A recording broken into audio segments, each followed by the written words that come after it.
Hello hi and good morning to all. तो हम कर रहे थे सेल्फ असेसमेंट 4 और सेक्शन सी को हम कर रहे थे। तो आज सेक्शन सी का क्वेश्चन नंबर 28 से हम स्टार्ट करेंगे। तो सेक्शन सी का जो 28 नंबर क्वेश्चन दिया है, चलिए क्वेश्चन को हम थोड़ा सा ध्यान से पढ़ लेते हैं। तो क्वेश्चन पे यहाँ पे दिया है 1 gram of solid sodium chloride is taken in a clean and dry test tube and 2 ml of concentrated sulphuric acid is added to it. तो आपने क्या किया, एक टेस्ट ट्यूब लिया और टेस्ट ट्यूब में आपने कुछ सोडियम क्लोराइड लिए और एंड कॉन्सेंट्रेटेड सल्फ्यूरिक एसिड आपने लिया। ठीक है, कॉन्सेंट्रेटेड सल्फ्यूरिक एसिड आपने लिया। उसके बाद if the gas evolved is tested with first with dry and then with wet blue litmus paper, in which case will the litmus paper change the color? Give reason for your answer. What inference can be drawn about the nature of the evolved gas? Support your answer with chemical equation for the reaction. तो यहाँ पे ये जो question दिया है, question में कहा है कि आपने सोडियम क्लोराइड लिया और इसका रिएक्शन सल्फ्यूरिक एसिड के साथ किया। तो यहाँ पे मैं आपको ये बताना चाहूँगा, अगर ऐसा होता है सोडियम क्लोराइड सल्फ्यूरिक एसिड के साथ अगर रिएक्शन करता है तो हमें यहाँ पे मिलेगा सोडियम सल्फेट और उसके साथ HCl गैस यहाँ पर हमें मिलेगा। So according to the question अगर हम जाएंगे तो ये हमसे ये पूछा है कि ये जो HCl गैस है, ये जो HCl गैस हमें यहाँ पे जो मिला, इसको हम क्या करेंगे, पहले ये HCl गैस है, इसको सबसे पहले हम ड्राई लिटमस में टेस्ट करेंगे। तो यहाँ पर क्या होगा, नो चेंज इन कलर, इसके कलर में कोई चेंजेस नहीं आएंगे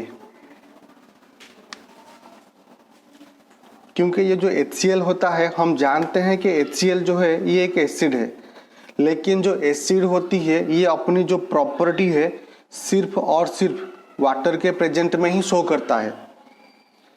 कोई भी एसिड हो, एसिड अपनी एसिडिक प्रॉपर्टी सिर्फ और सिर्फ वाटर के प्रेजेंस में ही शो करता है। लेकिन यहाँ पे जो HCl गैस है ये गैसियस स्टेट में है, लिक्विड स्टेट में नहीं है। और हमने एक ड्राई लिटमस लिया, एक बिल्कुल ही ड्राई लिटमस लिया। तो ये जो लिटमस पेपर है इसमें तो कोई भी पानी नहीं है, कोई वाटर मॉलिक्यूल नहीं है। और यहाँ पर जो HCl गैस बना इसमें भी कोई मॉइस्चर नहीं, नो मॉइस्चर। तो इसमें भी वाटर नहीं और इसमें भी वाटर नहीं है। तो इसका मतलब ये जो HCl गैस है ये अपनी प्रॉपर्टी को, जो एसिडिक प्रॉपर्टी को ये शो नहीं कर पाएगा।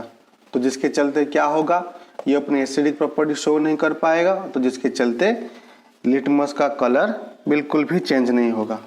लेकिन अगर हम HCl गैस लेते हैं और एक वेट लिटमस पेपर अगर हम लेंगे, वेट लिटमस पेपर अगर हम लेते हैं तो क्या होगा, तो ये जो वेट लिटमस पेपर आप देख रहे हो इसमें वाटर के मॉलिक्यूल्स हैं।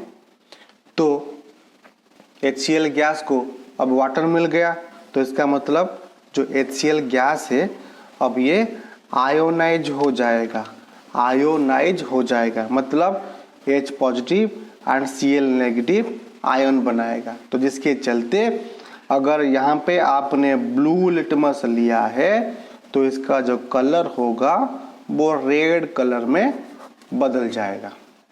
ठीक है, तो ये इस क्वेश्चन का आंसर हो गया।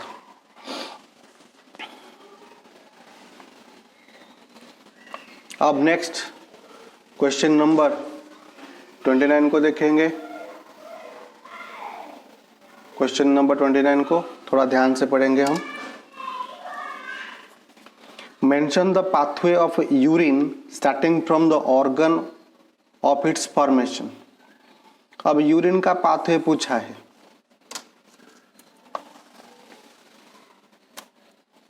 Question number 29। अब यूरिन का जो पाथवे पूछा है, यूरिन बनता कहाँ पे है? किडनी में। जाता किधर है? किडनी से यूरेटर जाता है। यूरेटर से फिर कहाँ जाएगा? फिर जाएगा वो यूरिनरी ब्लैडर जाएगा। यूरिनरी ब्लैडर में स्टोर होगा और उसके बाद थ्रू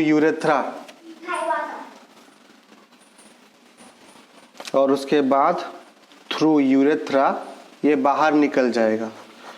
तो फिर से एक बार किडनी में बनेगा, किडनी से यूरेटर जाएगा, यूरेटर से यूरिनरी ब्लैडर में स्टोर होगा और उसके बाद थ्रू यूरेथ्रा ये हमारी बॉडी से बाहर निकल जाएगा। ठीक है, so this is the pathway of urine. Next question दिया है, name 4 substances which are reabsorbed from the initial filtrate in the tubular part of nephron। अब यहाँ पे ये क्वेश्चन में आपसे पूछा है वो 4 substances।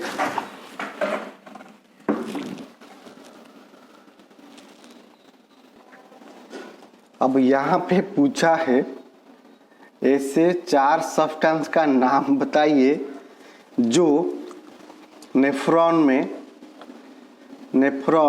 में रीअब्जॉर्ब हो जाते हैं। ऐसे 4 सब्सटेंस का नाम बताइए जो नेफ्रॉन में रीअब्जॉर्ब हो जाते हैं। और वो 4 सब्सटेंस हो गए आपका वाटर, उसके बाद ग्लूकोज, उसके बाद amino acids and important ions. ठीक है, तो ये वो 4 सब्सटेंसेस हैं जो नेफ्रॉन में दोबारा फिर से रीअब्जॉर्ब हो जाते हैं। तो ये बात आपको ध्यान में रखना होगा। तो चलिए नेक्स्ट क्वेश्चन पे हम बात करते हैं।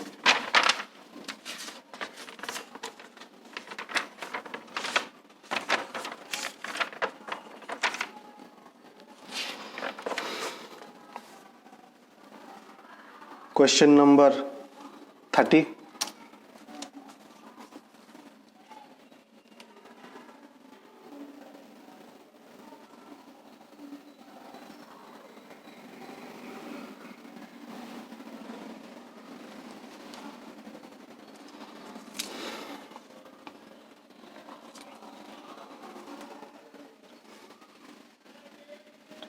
In the context of a reproduction of species, state the main difference between fission and fragmentation. Also give an example. तो आपको यहाँ पर फिशियन एंड फ्रैगमेंटेशन का डिफरेंस पूछा है। फिशियन एंड फ्रैगमेंटेशन का डिफरेंस आपको पूछा है। सो फिशियन में क्या होता है, यूनिसेलुलर ऑर्गेनिज्म फिशियन प्रोसेस करते हैं, फिशियन प्रोसेस से रिप्रोडक्शन करते हैं यूनिसेलुलर ऑर्गेनिजम्स। लेकिन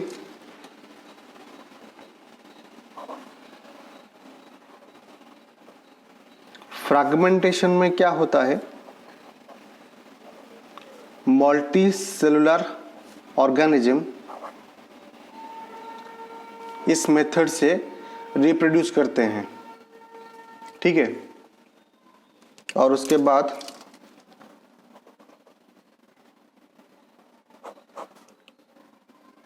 फिशन में क्या होता है, मान लीजिए ये कोई सेल है, ये एक सेल है, ठीक है, ये एक सेल है। अब ये एक सिंगल सेल है, ये क्या करता है, ये मल्टीपल,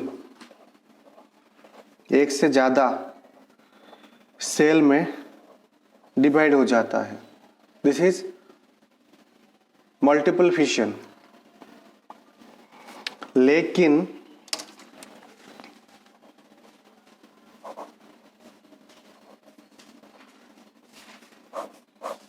फ्रैगमेंटेशन में क्या होता है, मान लीजिए ये कोई एक ऑर्गेनिज्म है, ठीक है, ये एक ऑर्गेनिज्म है, ये उसकी पूरी बॉडी है, कंप्लीट बॉडी।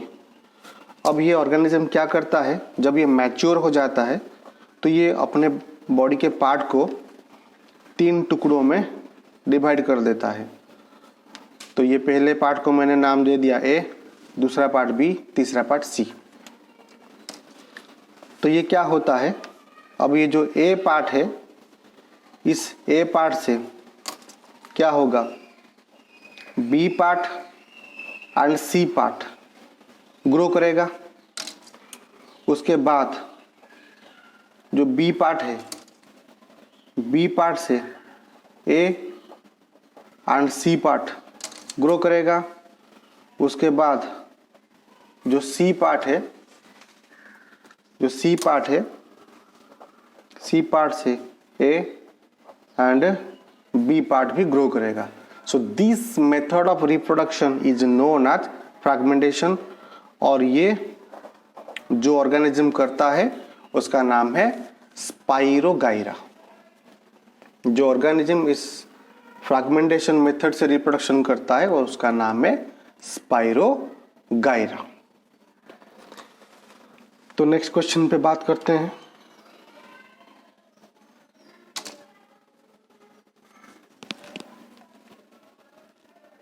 तो यहां पर जो नेक्स्ट क्वेश्चन हमको दिया है, चलिए थोड़ा सा उस पर हम बात कर लेते हैं। ये what is multiple fission, how does it occur in an organism, explain briefly, name one organism which exhibits in this type of reproduction।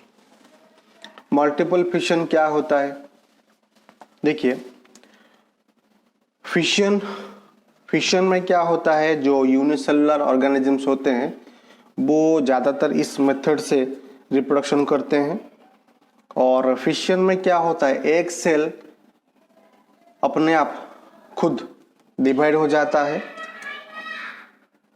Multiple fission में एक सेल जो होता है वो ढेर सारे बॉल ऑफ सेल में डिवाइड हो जाता है, ये मल्टीपल फिशन में होता है। और जो ऑर्गेनिज्म मल्टीपल फिशन प्रोसेस से रिप्रोडक्शन करता है वो होता है एमीबा। एमीबा इस मेथड से,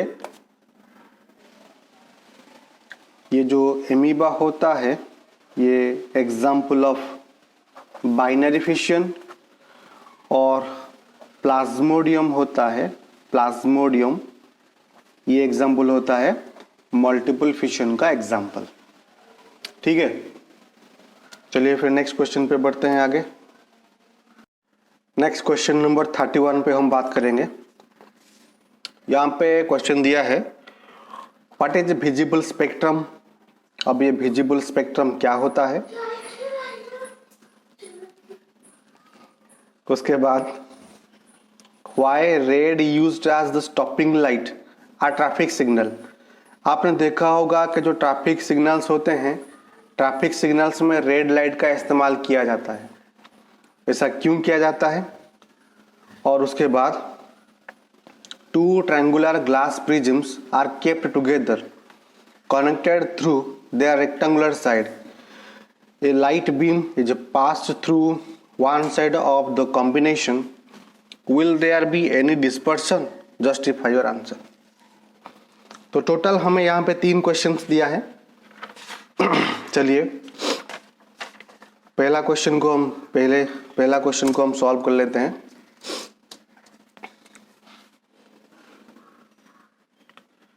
question number 31, what is visible spectrum. अब ये विजिबल स्पेक्ट्रम क्या है? देखिए, मान लीजिए ये एक प्रिज्म है। अब ये व्हाइट लाइट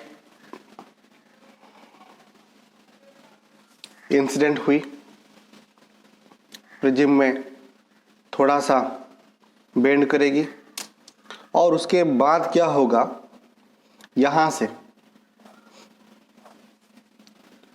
ये डिस्पर्सन होगा, मतलब प्रिज्म से जो लाइट निकलेंगी ये ऐसे स्प्लिट कर जाएंगे। जो व्हाइट लाइट है जैसे ही प्रिज्म से निकलेंगी ये जो व्हाइट लाइट है ये स्प्लिट कर जाएगा।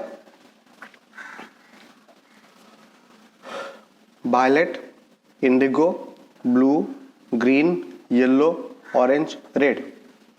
सो एक विजिबल लाइट को हम कहेंगे spectrum. One visible light is one spectrum. ठीक है, तो कोई भी हो, विजिबल लाइट हो, हम उसे कहेंगे स्पेक्ट्रम। ठीक है, हम उसे कहेंगे स्पेक्ट्रम कहेंगे। उसके बाद क्वेश्चन नंबर 2 दिया है, why is red used as the stopping light at a traffic signal. आपने शायद देखा होगा कि ट्रैफिक सिग्नल्स में जो स्टॉप लाइट होता है ये रेड का होता है, रेड से बना हुआ होता है स्टॉप लाइट। ठीक है, ऐसा क्यों होता है? देखिए, जैसे ही प्रिज्म से लाइट निकलते हैं, violet, indigo, blue, green, yellow, orange, red, जो लाइट रे सबसे ज्यादा बेंड होता है उसका नाम है वायलेट। ये वायलेट कलर का लाइट सबसे ज्यादा बेंड होता है, लेकिन ये जो रेड कलर का जो लाइट होता है ये लाइट सबसे कम बेंड होता है। ठीक है, ऐसा क्यों होता है? क्योंकि जो रेड कलर का जो लाइट होता है,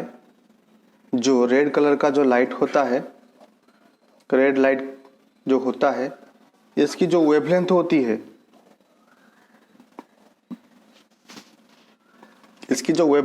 है, मतलब दो कंजिक्यूटिव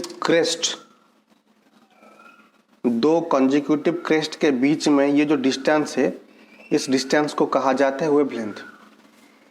तो वेवलेंथ जितना ज़्यादा होगा, बेंडिंग उतनी कम होगी। वेवलेंथ ज़्यादा, बेंडिंग उतनी कम, और स्कैटरिंग भी कम होगी।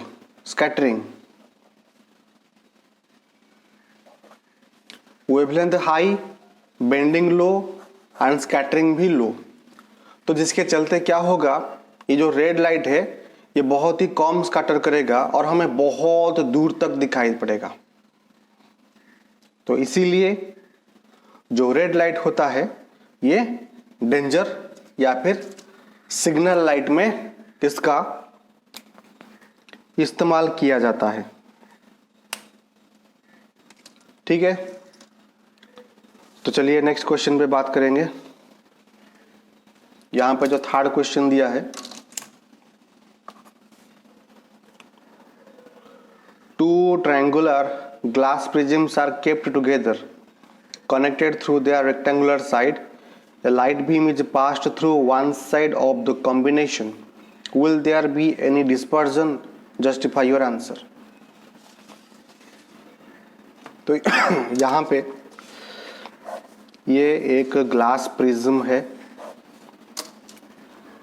और आपने दूसरा प्रिज्म कुछ ऐसे रखा,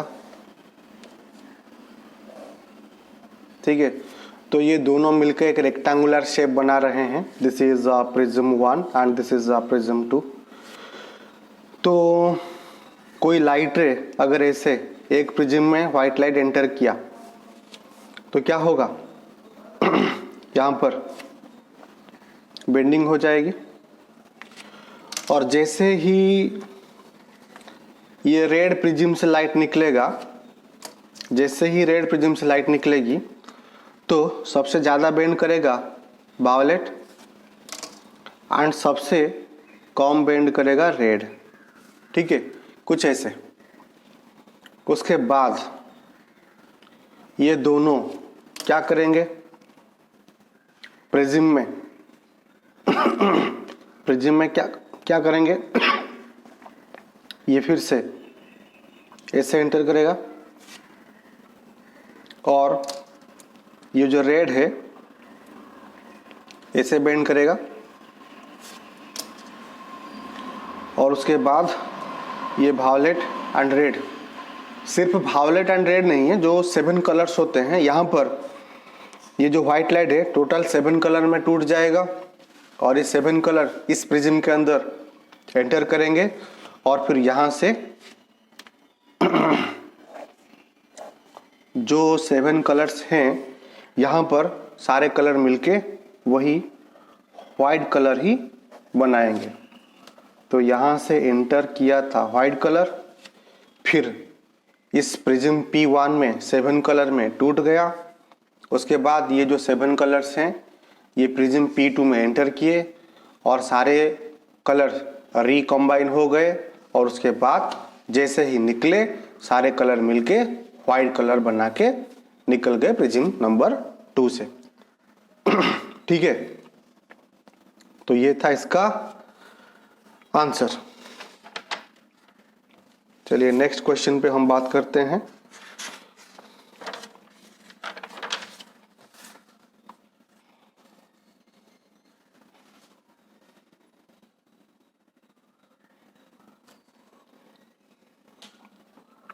तो नेक्स्ट क्वेश्चन नंबर 32। तो यहाँ से 32 से सेक्शन डी हम अगले लेक्चर में इसको कंप्लीट करेंगे। सो फिलहाल अब तक keep learning, stay fit and stay healthy, और मेरी तरफ से आप सभी लोगों को ढेर सारी शुभकामनाएं और मैं दुआ करूंगा कि आपका एग्जाम बहुत ही बढ़िया जाए। तो मिलते हैं नेक्स्ट लेक्चर में, तब तक के लिए गुड बाय।